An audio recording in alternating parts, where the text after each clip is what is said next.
(2월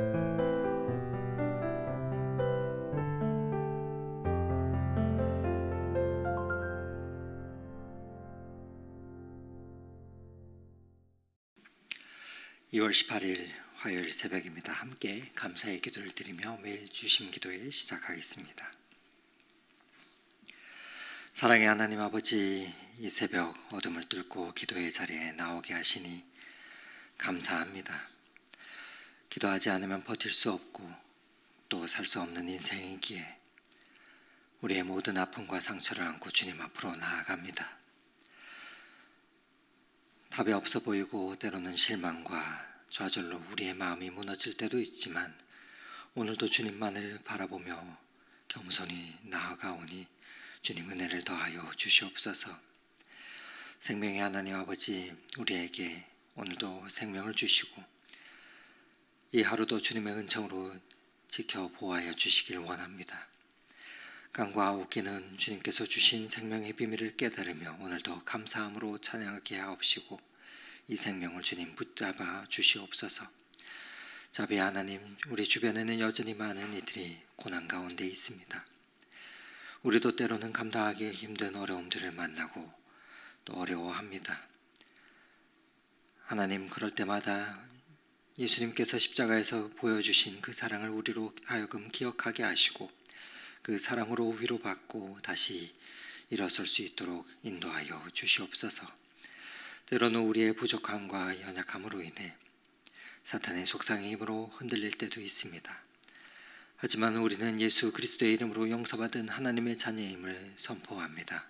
이 정체성을 오늘도 굳게 붙잡고 믿음으로 승리하는 삶을 살아가게 하옵소서. 우리 노포트 덕소교회를 사랑하시는 하나님, 오늘도 교회를 위해서 기도합니다. 특별히 오늘 진행되는 이사를 위해 기도합니다. 새로운 주일 예배 처소인 아일랜드 캐슬로 짐들을 옮기는 모든 과정을 주님 인도하여 주옵소서. 이사하는 과정 가운데 필요한 모든 절차가 순조롭게 진행되게 하시고 참여하는 모든 이들의 안전을 지켜 주시옵소서. 무엇보다도 새로운 예배 처소가 하나님의 임재가 가득한 거룩한 성전이 되게 하여 주셔서 그 장소를 통해서 더욱 많은 영혼들이 주님께 나아오는 축복의 통로가 되게 하여 주시고 그렇게 하나님께서 세워주신 이 교회를 축복하여 주시옵소서. 생명의 말씀이 독서의 베데스다 성전과 의정부의 아일랜드 캐슬에서 강물처럼 흘러넘치게 하여 주시고 육체적 영적인 치유가 필요한 모든 이들에게 주님의 은혜가 임하게 하여 주시옵소서. 하나님 아버지, 오늘도 육체의 연약함으로 고통 가운데 하나님의 은총을 기다리는 성도님들이 많이 계십니다. 사랑하는 아내의 또 남편의 아픔과 또 육체적 어려움을 품고 기도합니다. 연로하신 부모님의 또 사랑하는 자녀들의 육체적 아픔을 주님께 아뢰며 간구하는 성도님들의 기도를 주님 불쌍히 여겨주시고 예수 그리스도의 십자가의 보혈로 친히 안수하여 주시옵소서. 아픈 부위가 나음을 잊게 하여 주시고 특별히 질병으로 고통받는 이들을 기억하여 주시고 치유하여 주옵소서. 예수 그리스도의 보혈의 능력으로 명하노니 심령과 육체를 아프게 하는 모든 악한 세력들은 물러갈지어다. 주님께서 우리의 병을 대신 지셨음을 고백합니다. 우리의 죄악도 지셨음을 고백합니다. 주님 앞에 나온 모든 것들을 내어놓을 때 성령 하나님 친히 그 심령을 어루만져 주시고 육체에 친히 손대어 주시옵소서. 그렇게 치유와 은총의 회복이 있게 하여 주옵소서. 하나님 아버지, 오늘도 주님의 말씀 앞으로 나아갑니다. 말씀 묵상하며 이 하루를 시작할 때 주님과 동행하는 은혜가 있게 하여 주시고 또 살아서 역사하시는 예수 그리스도를 만나는 이 하루가 되게 하옵소서. 우리와 함께 동행하시는 예수 그리스도의 이름으로 기도드립니다. 아멘. 오늘 함께 은혜 나눌 하나님의 말씀은 누가복음 4장 31절에서 44절의 말씀입니다. 누가복음 4장 31절에서 44절의 하나님의 말씀을 저와 여러분이 교독하도록 하겠습니다. 갈릴리의 가버나움 동네에 내려오사 안식일에 가르치심에 그들이 그 가르치심에 놀라니 이는 그 말씀이 권위가 있음이로라. 회당에 더러운 귀신 들린 사람이 있어 크게 소리질러 이르되 아 나사렛 예수여 우리가 당신과 무슨 상관이 있나이까 우리를 멸하러 왔나이까 나는 당신이 누구인 줄 아노니 하나님의 거룩한 자니이다. 예수께서 꾸짖어 이르시되 잠잠하고 그 사람에게서 나오라 하시니 귀신이 그 사람의 무리 중에 넘어뜨리고 나오되 그 사람은 상하지 아니한지라.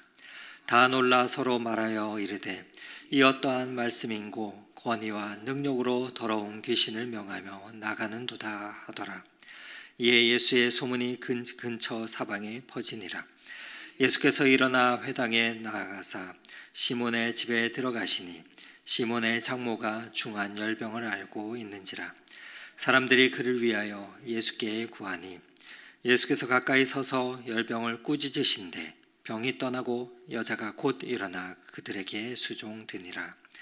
해질 무렵에 사람들이 온갖 병자들을 데리고 나오매 예수께서 일일이 그 위에 손을 얹으사 고치시니 여러 사람에게서 귀신들이 나가며 소리질러 이르되 당신은 하나님의 아들이니이다. 예수께서 꾸짖으사 그들이 말함을 허락하지 아니하시니 이는 자기를 그리스도인 줄 알미러라. 날이 밝음에 예수께서 나아오사 한적한 곳에 가시니 우리가 찾다가 만나서 자기들에게 떠나지 못하게 만류하려 하매 예수께서 이르시되 내가 다른 동네들에서도 하나님 나라의 복음을 전하여야 하리니 나는 이 일을 위해 보내심을 받았노라 하시고 갈릴리 여러 회당에서 전도하시더라. 아멘. 아멘. 우리가 함께 읽은 누가복음 4장 말씀은 이제 예수님의 본격적인 공생애가 시작되고 있습니다.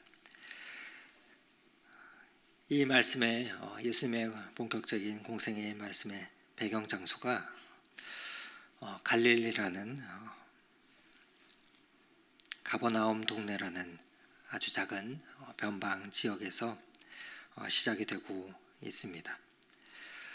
예수님께서는 화려한 수도 예루살렘이 아닌 소외되온 갈릴리 지역에서 한 사람 한 사람의 삶을 변화시키는 그 사역을 시작하고 계십니다. 그런데 놀라운 것은 오늘 말씀을 읽어보면 예수님의 그 말씀과 행동이 하나하나가 특별한 권위와 능력이 있었다 말하고 있습니다. 사람들은 그분의 가르침에 놀랐고 또 치유하심에 감동했으며 또 그분의 사역을 통해서 한 사람 한 사람이 새로운 삶을 발견하게 되고 있는 것을 우리가 마주하게 됩니다. 이 예수님의 놀라운 사역이 그 의미가 무엇인지 또 우리의 삶에는 어떤 의미를 주는지 우리가 함께 이 아침 살펴보며 우리에게 주시는 기도의 제목과 교훈을 생각해 보기 원합니다. 오늘 말씀은 이렇게 시작됩니다. 갈릴리의 가버나움 동네에 내려오사 안식일에 가르치심에 하고 말입니다. 오늘 우리가 먼저 주목해야 될 것은 예수님께서 사역을 시작하신 이 장소입니다. 예수님께서는 예루살렘이 아닌 갈릴리에서 공생애를 시작했습니다.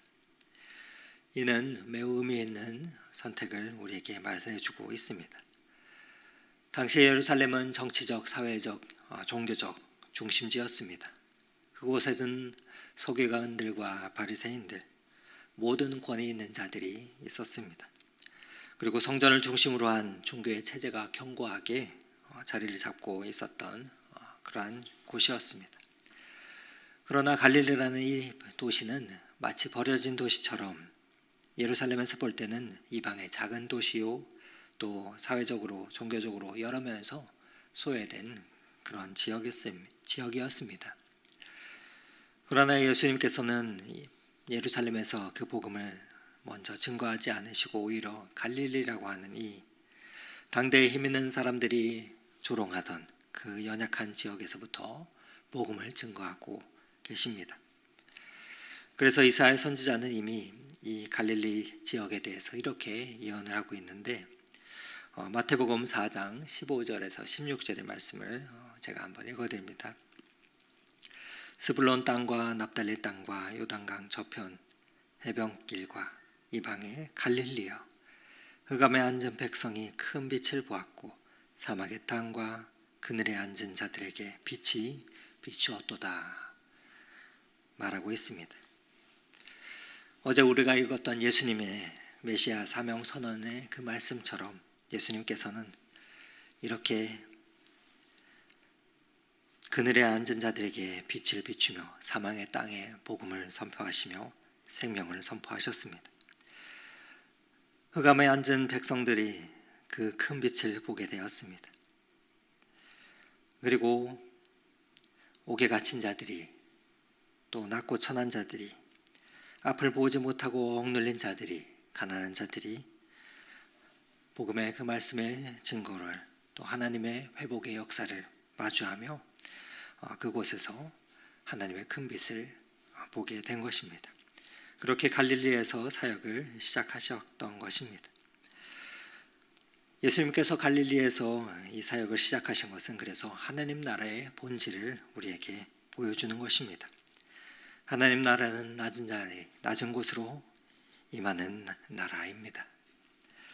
이 갈릴리에서 예수님은 특별한 모습으로 사역을 시작하셨는데, 무엇보다도 회당에서 말씀을 가르치실 때 사람들이 그분의 말씀에 깊은 감동을 받으며 놀라움을 금치 못했다고 나오는데, 먼저 우리 36절의 말씀을 읽어보도록 하겠습니다. 다 놀라 서로 말하여 이르되 이 어떠한 말씀인고 권위와 능력으로 돌아온 계시를 명하며 나가게 하는도다. 여기 보면 예수님께서 보여주신 그 말씀과 예수님이 귀신을 쫓아내는 역사를 보며 사람들이 놀랬다 하는 말씀이 나옵니다.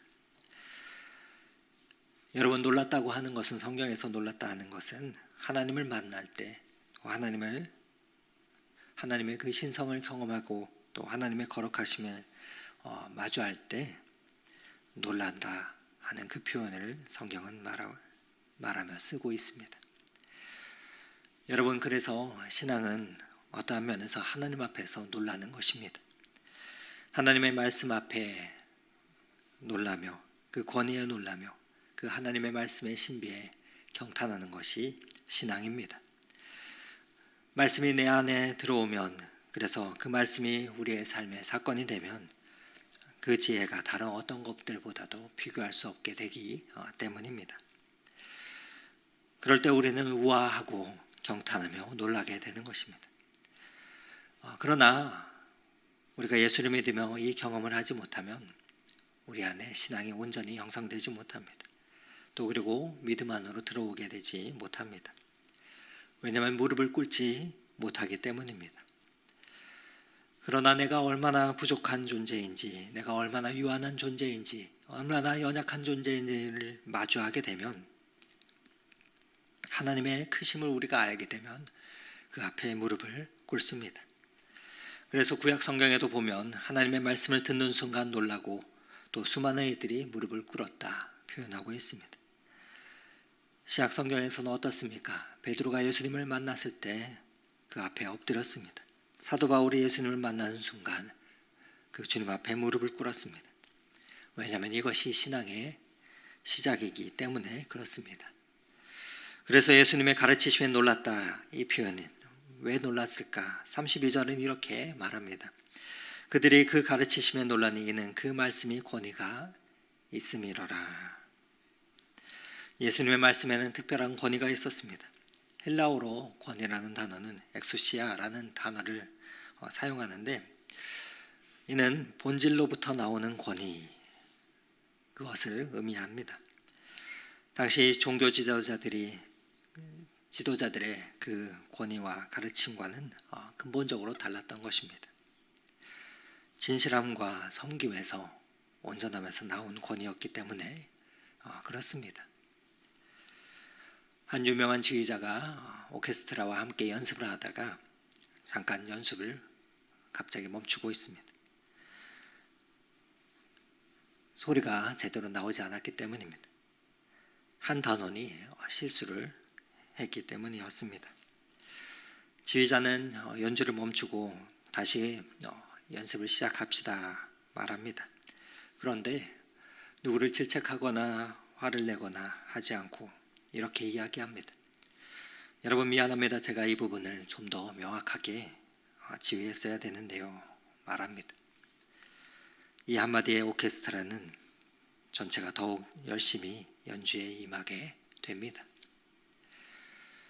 이처럼 진정한 권위는 강압이나 위압에서 나오는 것이 아니라 진실한 섬김의 자세에서 나오는 것입니다. 본질로부터 나오는 권위를 말합니다. 예수님의 권위는 이러한 것이었습니다. 그분은 하나님의 마음을 온전히 알고 계셨기에 연약한 자들을 어루만지시며 살피시고 그 상처를 치유하며 회복시키시고 일으키셨습니다. 그리고 그 하나님의 심정으로 사람들을 가르치셨습니다. 그리고 예수님의 이러한 말씀은 단순히 가르침에만 그치지 않고 실제적인 능력이 함께하였습니다. 치유와 회복의 역사로 나타났습니다. 그래서 오늘 본문에는 특별히 예수님 말씀이 어떻게 사람들의 삶 속에서 그 실제적인 변화를 가져왔는지를 우리에게 생생히 보여주고 있습니다. 우리 40절 말씀 함께 읽어보도록 하겠습니다. 해질 무렵에 사람들이 온갖 병자를 데리고 나오매 예수께서 일일이 그 위에 손을 얹으사 고치시니. 여러분 이 장면 어떻습니까? 이 말씀을 읽으면 상상이 됩니다. 노을이 지는 해가 지는 저녁 무렵에 온갖 질병을 가진 사람들이 주님 앞으로 나오고 있습니다. 고통받는 사람들이 하나님 앞으로 나오고 있습니다. 그 앞으로 나오는 이들은 오랜 시간 병마 가운데서 고통을 당하였을 것입니다. 어떤 이들은 정신적인 고통으로 또 귀신으로 인해서 아파하고 힘들어했을 것입니다. 그런데 그렇게 나오는 이들을 예수님께서 오늘 어떻게 하시고 계십니까? 하루 종일 사람들을 상대하며 힘드실 법한데 한 사람 한 사람에게 직접 손을 얹자 고쳐주시고 있음을 우리는 마주하게 됩니다. 사실 하나님이신 이 예수님은 말씀 한마디로도 이 온 땅과 우주 만물을 창조하시고 또 말씀 한마디로도 모든 병자를 고치실 수 있는 능력이 있으신 분이셨습니다. 하지만 그렇지 않으시고 한 사람 한 사람 손을 얹었다 표현하고 있습니다. 왜 그러셨을까? 아마도 한 영혼 한 영혼이 얼마나 소중한지를 우리에게 보여주시려 하시는 것은 아닌가 생각하게 됩니다. 오늘 본문을 보면 세 가지 다른 모습의 치유를 우리는 마주하게 됩니다. 먼저 귀신 들린 사람을 고치는 장면입니다. 또 그리고 그 다음에 시몬 베드로의 장모의 열병을 고치십니다. 그리고 마지막으로 우리가 읽은 대로 여러 종류의 병자들을 고치시는 모습이 나옵니다. 이렇게 다양한 치유를 보여주시는 것은 예수님의 능력이 우리의 삶의 모든 영역 가운데 미치신다는 것을 우리에게 보여주시는 것 같습니다.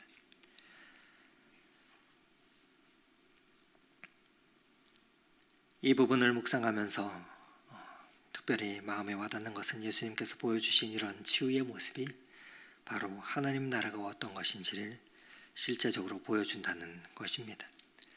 예수님의 치유를 통해서 하나님 나라가 이 땅 가운데 실현되고 있음을 우리에게 마주하게 하기 때문입니다. 억눌린 자가 자유함을 얻고 병든 자가 고침을 받고 소외된 자가 공동체 안으로 들어오며 회복되는 것, 그것이 하나님 나라의 모습이기 때문입니다. 여러분이 이 땅을 살아갈 때 우리가 예수님의 이 사랑의 자세와 사람의 사랑의 모습을 우리는 닮아가야 할 것입니다. 이런 말이 있습니다. 사랑이 없는 일은 아무리 큰 일이라도 작은 일이 되고 사랑이 있는 일은 아무리 작은 일이라도 큰 일이 됩니다. 라는 말입니다.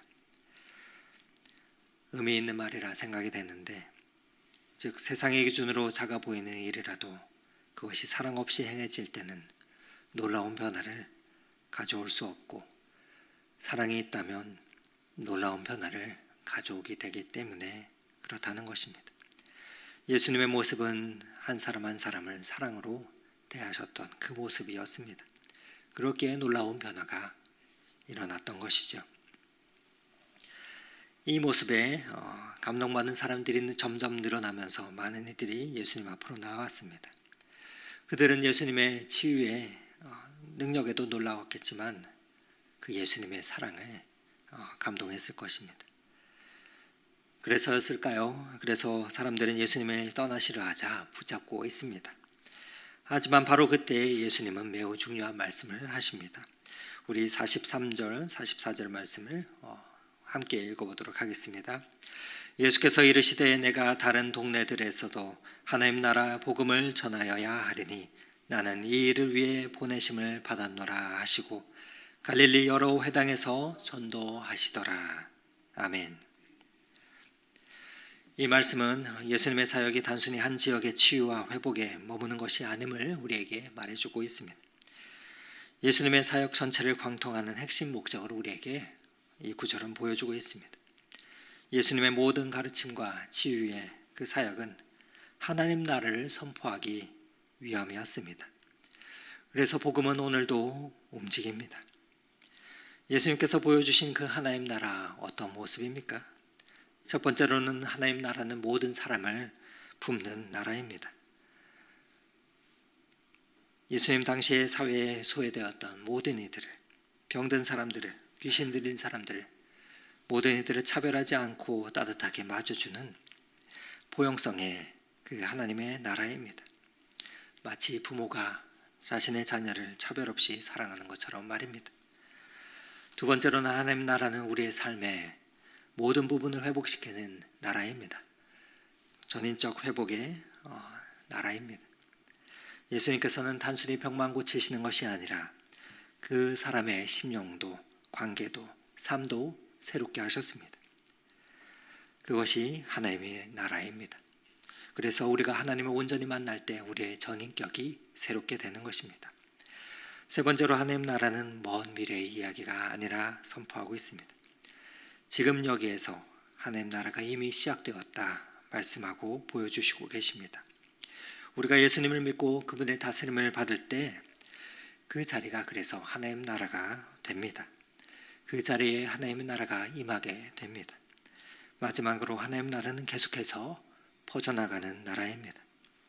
한 곳에만 머물리고 또 그곳에만 국한된 것이 아니라 예수님께서 움직이시며 다른 동네로 나아가셨던 것처럼 하나님 나라는 점점 많은 곳에서 많은 사람들에게 전해져야 합니다.